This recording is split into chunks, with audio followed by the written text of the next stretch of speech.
Alors, dans ce module numéro 1, on va parler de création de page.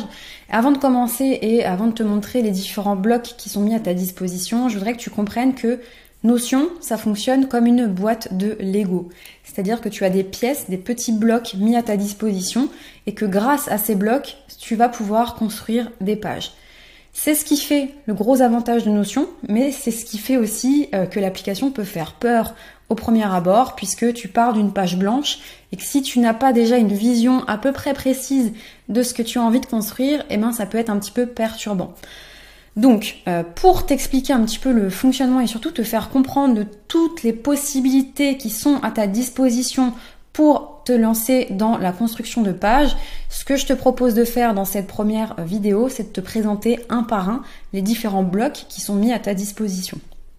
Donc, je te l'ai expliqué dans le module 0, pour créer une nouvelle page, on va cliquer sur le petit plus ici.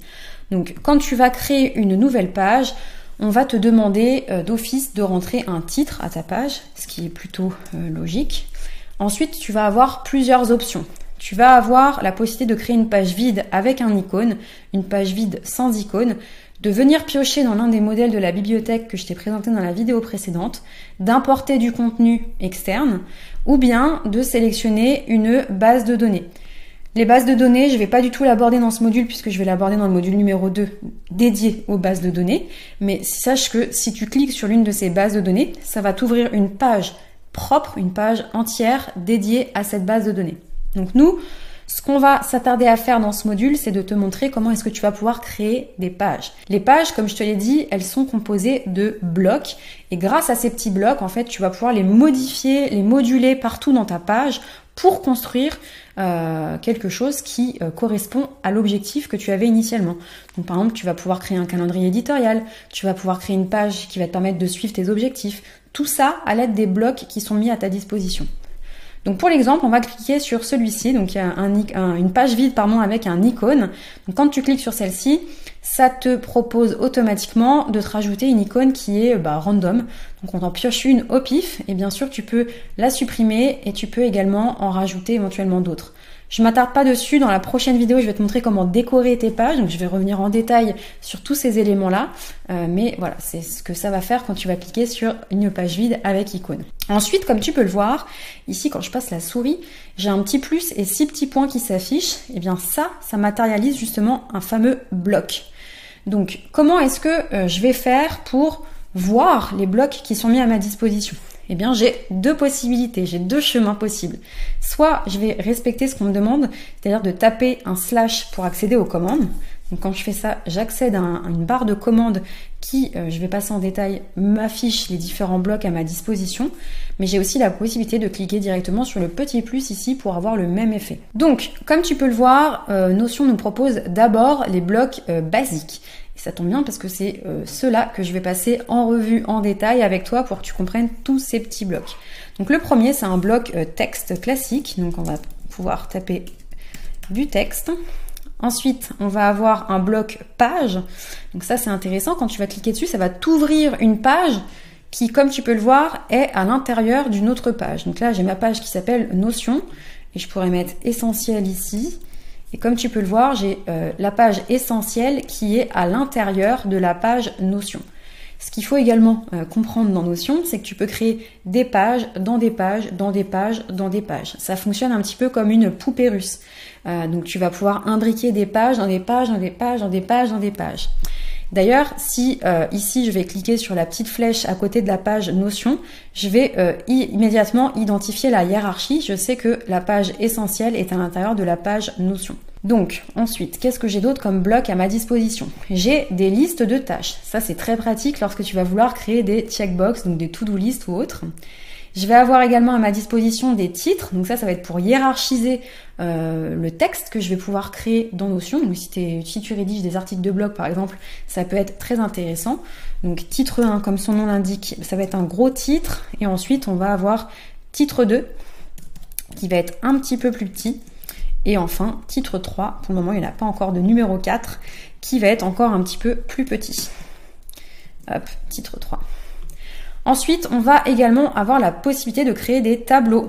Donc ce ne sont pas des bases de données, c'est vraiment des tableaux simples que tu vas pouvoir créer pour à la fois synthétiser de l'information ou bien même synthétiser des chiffres si tu le souhaites, sachant que ça ne fera pas de calcul automatique comme on pourra le voir dans les bases de données.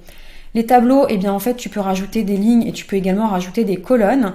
Tu vas pouvoir également intervenir ici sur ce que tu souhaites mettre, une en-tête dans les colonnes ou une en-tête sur les lignes.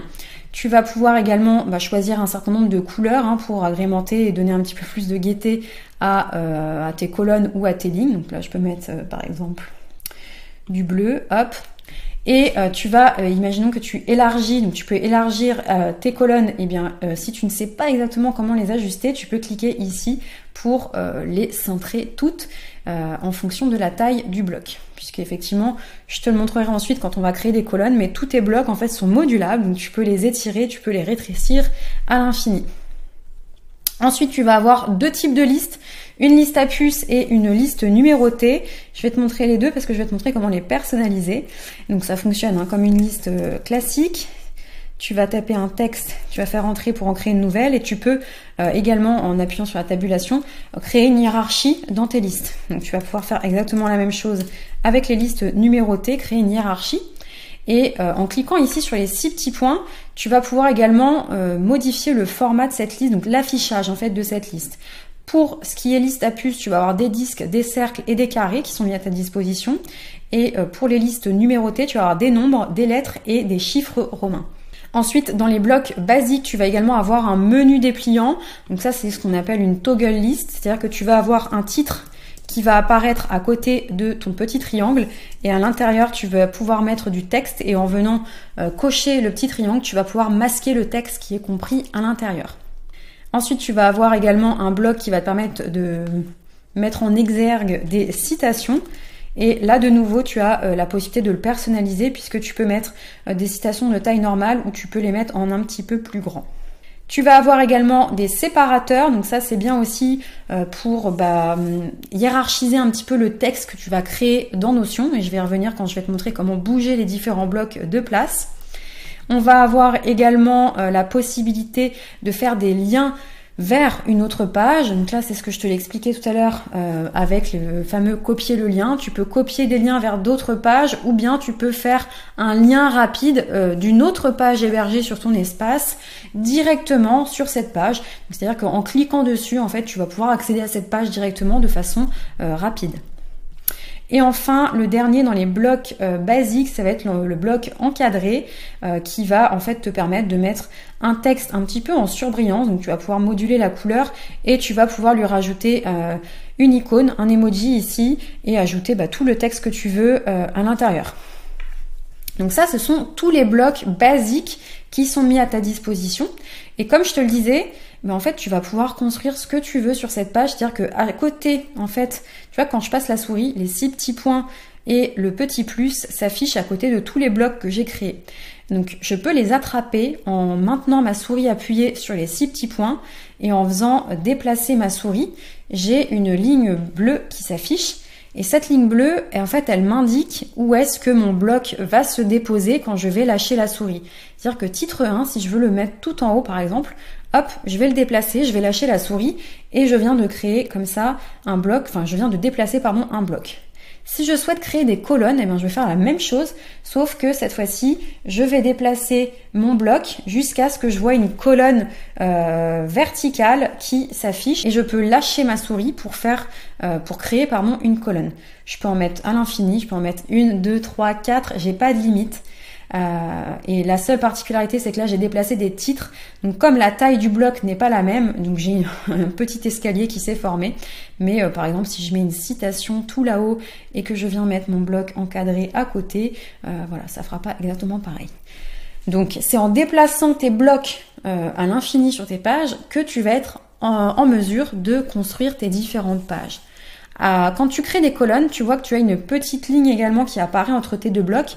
C'est ce qui va te permettre en fait de moduler la largeur de tes différents blocs. Donc vraiment, pense ça comme un jeu de construction. Tu prends les blocs, tu choisis les blocs que tu souhaites utiliser et ensuite tu viens les répartir où est-ce que tu veux sur ta page. Ensuite, tu l'as peut-être remarqué, mais c'était pas la fin de la liste, c'est-à-dire qu'on va avoir d'autres informations également à notre disposition. Alors ça, c'est pas des blocs, c'est des fonctions, je dirais, qui sont disponibles à l'intérieur de tes blocs. C'est-à-dire que en cliquant sur celui-ci, par exemple, tu vas pouvoir mentionner des personnes. Un raccourci clavier pour le faire également, c'est que tu peux taper un arrobase et tu vas avoir accès à la même chose. Ce que tu peux mentionner sur une page, c'est des personnes, une autre page ou bien une date. C'est-à-dire que soit je vais mentionner une page, donc c'était la même option que je t'ai montré juste avant, soit je vais mentionner une personne et si je mentionne cette personne, elle va recevoir une notification comme je te l'expliquais dans le module 0. Et je peux également mentionner une date pour m'en servir pour me faire un rappel. Donc je peux mentionner par exemple me faire un rappel pour demain à 9h. Et donc, ce sont ces différents blocs que je viens de te présenter qui sont découpés ici en 3 blocs. Donc, mentionner une personne, mentionner une page ou mentionner une date ou un rappel. Tu peux également ajouter des emojis et éventuellement des équations. Ensuite, juste en dessous, on va avoir la catégorie qui va te permettre de rajouter des blocs de base de données. En début de vidéo, je t'expliquais que tu allais pouvoir créer des pages soit en pleine page, soit tu as également la possibilité de créer une base de données dans un bloc. Donc ça, l'avantage, c'est que contrairement à une pleine page où tu vas rien pouvoir ajouter au-dessus et en dessous, quand tu définis de choisir un bloc de base de données, tu vas pouvoir l'intégrer dans le restant de ta page, c'est-à-dire que tu vas pouvoir créer des dashboards et tu vas pouvoir mettre des bases de données, mais tu vas aussi pouvoir mettre tout autre type de bloc, donc des titres, du texte, des tableaux, etc., etc. Mais je m'attarde pas dessus puisque je vais te présenter ça dans le module numéro 2. Ensuite, on va avoir les blocs médias. Donc, on va avoir plusieurs médias. On va pouvoir ajouter des images, on va pouvoir ajouter des aperçus, donc des liens sur des sites web. On va pouvoir ajouter des vidéos, des fichiers audio et également des différents types de fichiers. Ça peut être des PDF ou tout autre type de fichier. Et je passe rapidement dessus parce que ça concerne très peu de mes clients, mais on va également pouvoir ajouter du code. Pour les images, je m'attarde pas non plus trop dessus parce que c'est l'objet de la vidéo prochaine, mais en gros, tu as 3 possibilités. Soit tu charges une image qui est déjà hébergée sur ton ordinateur, soit tu mets un lien vers un site web, soit tu viens piocher dans la bibliothèque libre de droit qui est Unsplash. Les vidéos, tu as également plusieurs façons de les uploader, tout comme les audios. Soit tu vas mettre un lien vers un site d'hébergement type YouTube, Vimeo ou autre, soit tu viens uploader directement un fichier disponible sur ton ordinateur et c'est exactement pareil pour les audios et pour les fichiers. Ensuite, on va avoir également les blocs dits intégration. Donc là, tu vas pouvoir en fait faire afficher du contenu qui est présent dans une autre application directement dans tes pages Notion. Donc, je vais te laisser scroller puisqu'il y en a énormément des intégrations. Il y en a surtout de plus en plus. Il y a énormément de nouveautés ces derniers mois. Donc, d'ailleurs, dès qu'il y a une nouveauté, tu vas le voir via cette petite pastille rouge qui s'affichera. En gros, ça te permet en fait de créer des connexions. Donc par exemple, on a la possibilité de faire un lien vers un fichier Google Drive, d'afficher une carte Google Maps. On va pouvoir afficher également une vidéo hébergée sur Loom. On va pouvoir intégrer un questionnaire Typeform. On va pouvoir importer des tableaux ou afficher des tableaux directement qui sont hébergés dans Trello, etc., etc. Voire même mettre un lien d'une réunion Zoom pour que la personne puisse rejoindre directement depuis une page. Donc ça, ce sont toutes les intégrations que tu vas pouvoir faire et je te laisse défiler la liste pour voir quelles sont les applications que tu utilises, que tu pourrais éventuellement intégrer à tes pages. Et enfin, tout en bas, on va avoir les blocs avancés, mais je m'attarde pas dessus puisque c'est l'objet de la 3e vidéo de ce module. Donc voilà pour les possibilités qui sont mises à ta disposition avec ces fameux blocs et qui vont te permettre de construire tes pages. Je te retrouve dans la prochaine vidéo pour te montrer comment décorer tes pages.